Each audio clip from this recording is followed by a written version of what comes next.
Gamers, we need to talk about some of these secrets in 99 Nights in the Forest, like where did the entity, the ram, come from? What happened to the snow biome? Before we get into those secrets, let's start talking about the volcanic biome.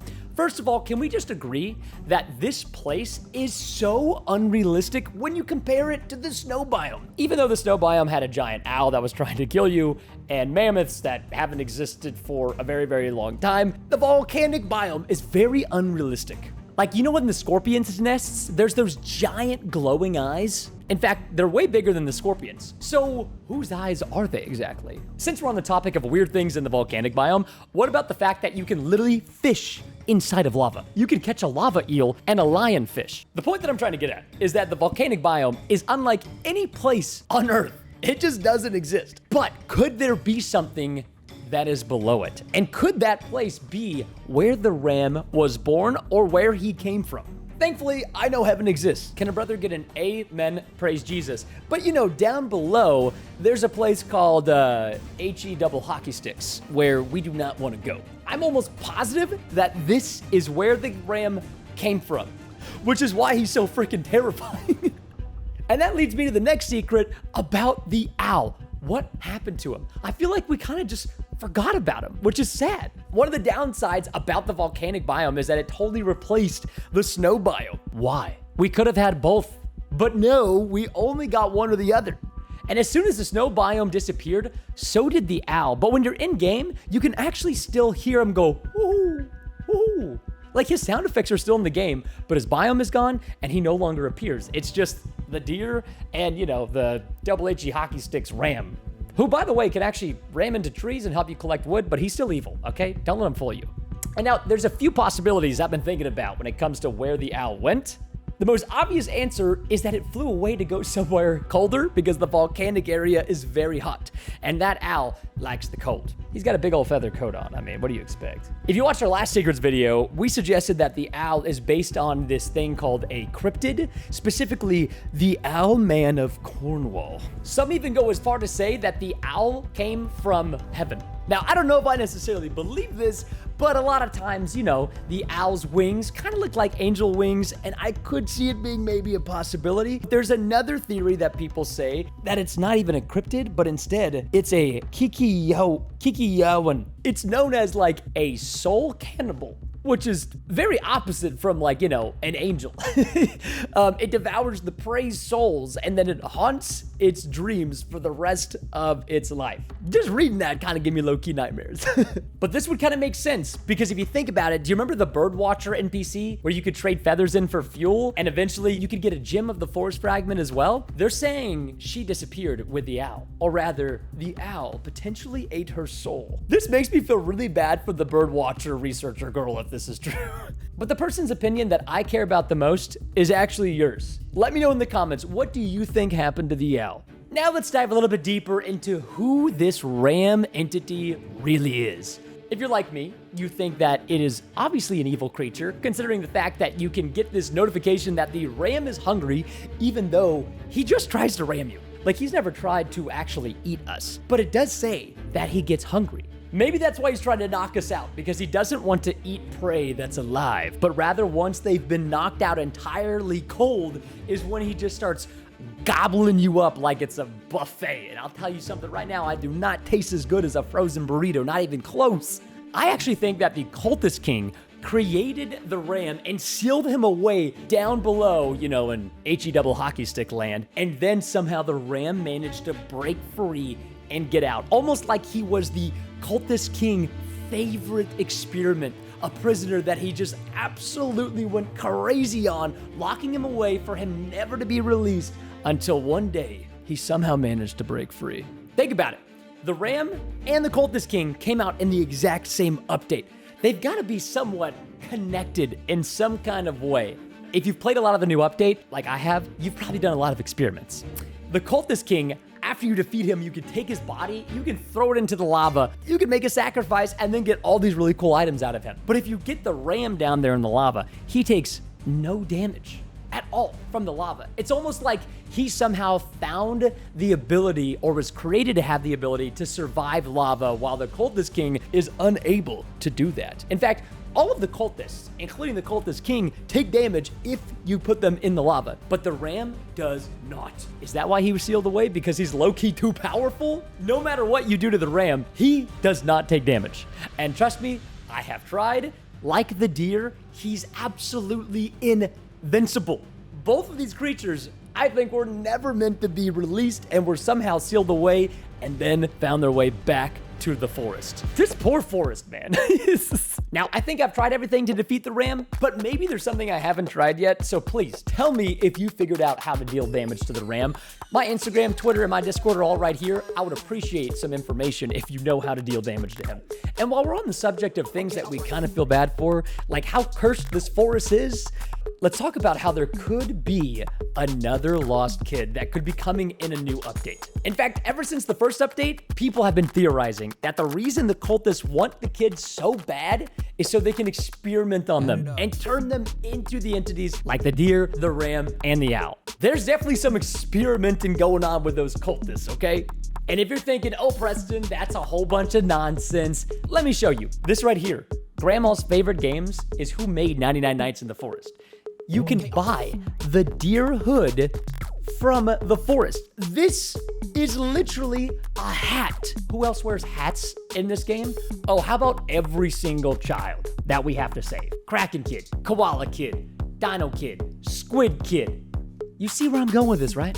What if the cultists are trying to turn all of the kids into the hats they're wearing?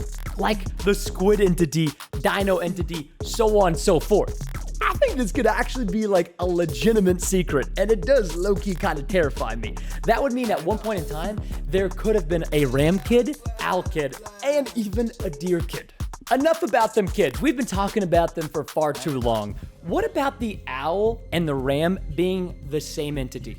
This was a question that I had, and so did many others, when we heard that the ram was replacing the owl. What if it wasn't a replacement, but instead a transformation? They're literally one and the exact same thing. Almost like the owl got the ability to transform into the ram, or he was literally the ram the entire time and was just waiting for the new biome to transform and blend in. Both have some similarities when you compare it to the deer. They are both faster than the deer, and they both scare the deer. Sure, one of them can fly, and the other can charge with its horns, but they almost seem like different versions of the exact same entity. But as I explored this, I did realize something. The owl is more peaceful than the ram. Think about it. The owl, as long as you stand still and you don't move, he won't attack you. He'll just chill.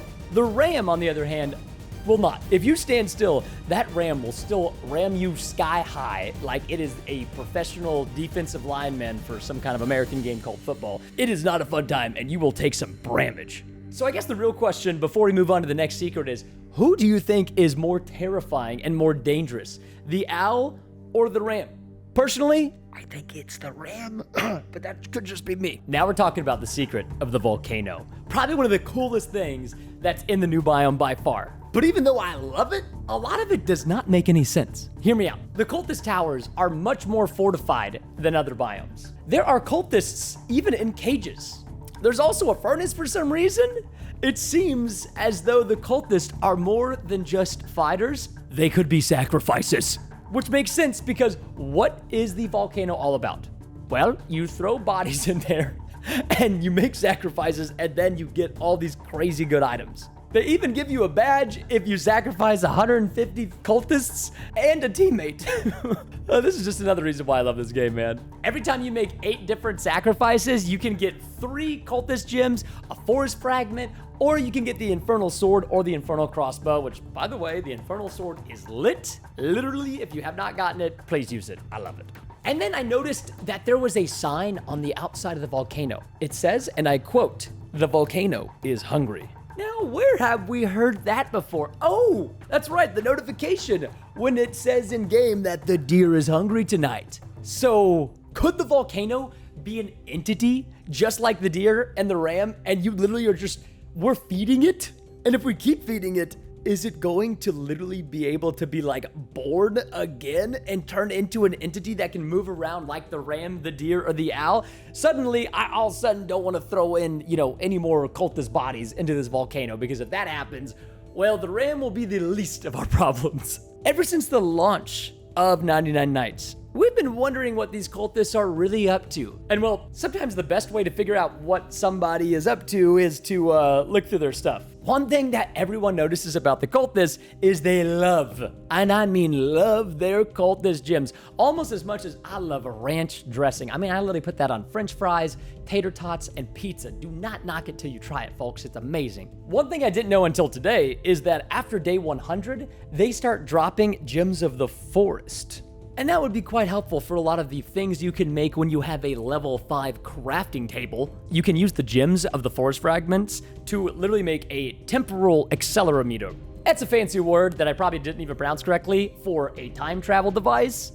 But why do these cultists love these gems so much? I couldn't really figure it out until the Cultist King update dropped. As you may know, or maybe you don't know this, you can actually use 4 of the cultist gems to summon the Cultist King. Is this why the cultists have been collecting them? And also, what is inside of those gems? Why are they red? Why do they kind of look like, you know, human blood?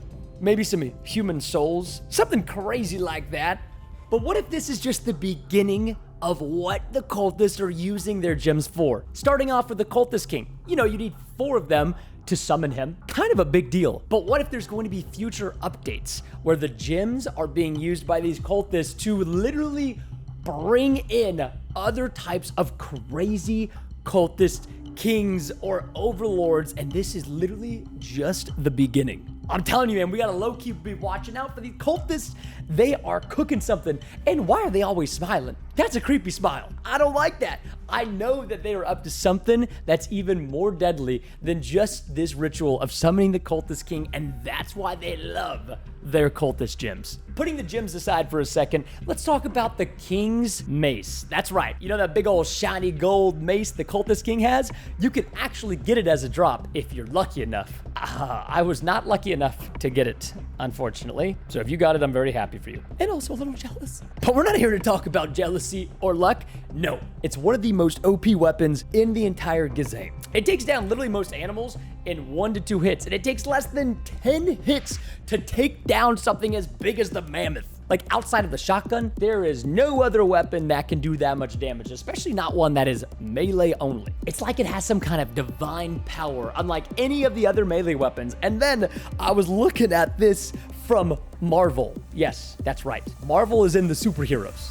The Golden Mace of Hercules. Does this not look so similar to the Cultist King's mace, which is made out of adamantine? What is adamantine? It looks very expensive and also very deadly, which would explain why this mace that the Cultist King is basically as deadly as Thor's massive hammer. My thoughts is that the cultists were trying to summon their Cultist King because he's the only one who has a weapon as strong enough to get the ram and put him back down below. They can't deal with the ram by themselves, so they're like, hey, we really need our dad back. Well, we need a lot of gems for that. Yeah, but he's got like the crazy, you know, Cultist King mace that could deal with the ram and send him back to where he came from. Sounds good, Chief. Now we must talk about the ram's secret ability. Yes, it has a secret ability. But yet he's kind of one of the easiest entities to deal with once you figure out how to dodge his ramming. You just gotta move out of the way right before he charges at you, and then you can just use him as a lumberjack to help you harvest trees if you want to. If you get a bunch of saplings and plant them in a straight line, this guy literally is like a lawnmower, but for trees. It's like it was made for this. Some have theorized that this is actually an intended purpose or ability that the Cultist King gave the ram so he could help them like harvest wood for the massive Cultist King church or the cultists, which would be kind of crazy, but it's also way too convenient at the same time. And while we're on to some crazy theories, let's talk about how the cultists are actually made of wood. It's hard to say that with a straight face, but please, just hear me out. This update may have revealed that the cultists may be full of more pine than our boy Pinocchio. You know, the puppet that lies and his nose gets bigger. Okay, well, can you at least pretend like you know what I'm talking about? I'm old. Cultists are not the only thing the volcano can convert into gems. It also accepts sacrifice totems. In fact, they are even better than cultists. They are so good that you get 2 charges when you sacrifice them into the volcano, the exact same amount of charges that you get when you sacrifice the Cultist King, which is kind of crazy when you think about it, because the king is really hard to take down. My theory is, what if these totems are where the cultists actually come from? They're not even people at all, but rather men made of wood given life through the sacrifices of the volcano. This could explain why a little wooden totem gives you 2 charges instead of 1 charge, like when you throw the actual body of a cultist in. Or does the wood have some kind of like magical powers that we're just not aware of yet that will be coming out in another update? It makes you wonder. But if you have any secrets you would like to see us cover later down the road, please do not forget to drop them down below. And if you also have magical powers, please click either one of these videos because I would appreciate that. The magic of, watching more of my videos is truly something special. Thank y'all so much for watching. God bless. P-Dog is out.